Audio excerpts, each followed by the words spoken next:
மனோஜ் வீடு வாங்குவதற்காக லோன் கேட்கிறார். அந்த பணம் போதாததால் தங்களுடைய பூர்வீக வீட்டை விற்று அதில் தனக்கு பங்கு கேட்கிறார். இதனால் வீட்டில் பிரச்சனை ஏற்படுகிறது. இன்றைய எபிசோடின் ஆரம்பத்தில் முத்து கடையில் போய் சாப்பாடு வாங்கிட்டு வரேன் என்று கிளம்பி போகிறார். அந்த நேரம் மனோஜ் வீட்டுக்கு 2 பேர் வருகிறார்கள்.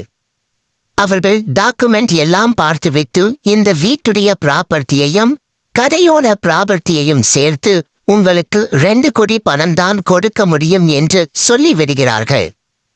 ஆனால் எனக்கு இன்னும் 70 லட்சம் பணம் வேண்டுமே என்று மனோஜ் கேட்க அதற்கு முடியாது என்று சொல்லிவிடுகிறார்கள். அண்ணாமலையும் கேட்டு பார்க்கிறார், அதற்கும் முடியாது என்று லோன் ஆபீசர்ஸ் போய்விடுகிறார்கள். அடுத்ததாக மனோஜ் அண்ணாமலையிடம் எனக்கு நீங்கதான் அப்பா ஒரு முடிவு பண்ணணும் என்று கேட்கிறார். நான் என்ன பண்ண முடியும் என்று அண்ணாமலை கேட்க நம்ம சொத்தை வித்து எங்களோட பங்கு கொடுங்க என்று கேட்கிறார்.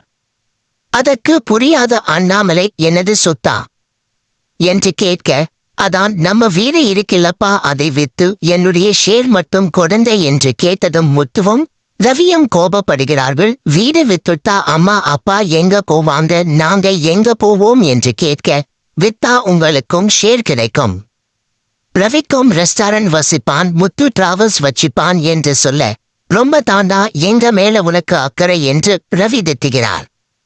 ஒரு கட்டத்தில் அண்ணாமலை என்னால் வீடு விற்க முடியாது, அதுவும் இல்லாம அது அவங்க அப்பா விஜயாவுக்காக வாங்கி கொடுத்தது, இதுல முடிவெடுக்க வேண்டியது நான் கிடையாது விஜயாதான், உனக்கு எப்போதும் சப்போர்ட் பண்ணுற விஜயா இப்போ அமைதியா இருக்கா பாரு என்று சொல்கிறார்.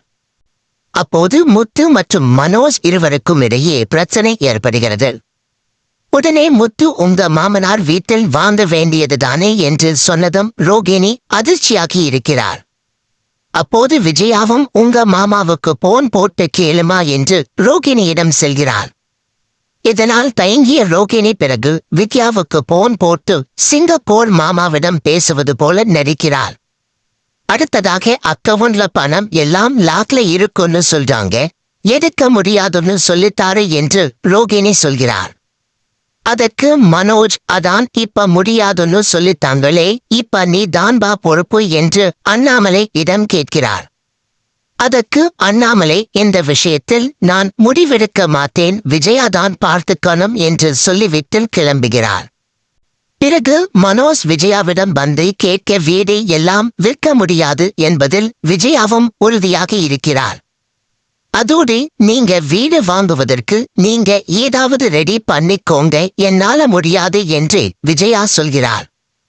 அடுத்ததாக மீனா முத்துவிடம் ரோகிணி அவங்க மாமா கிட்ட பேசினா மாதிரி இல்ல, எனக்கு டவுட்டா இருக்குது, அவங்க முகமே ரொம்ப பதட்டமாக இருந்தது, அவங்களே கேள்வி கேட்டு அவங்களே பதில் சொல்ற மாதிரி இருந்தது என்று சொல்ல அதற்கு முத்து இந்த பார்லர் அம்மா ஏதோ நாடகம் போடித்து இருக்கு என்று சொல்கிறார்.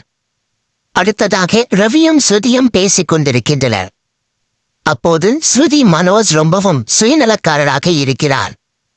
உன் கூட பிறந்ததில் முத்து அப்படி கிடையாது, அவர் எதுவாக இருந்தாலும் தானே கஷ்டப்பட்டு முன்னேறணும்,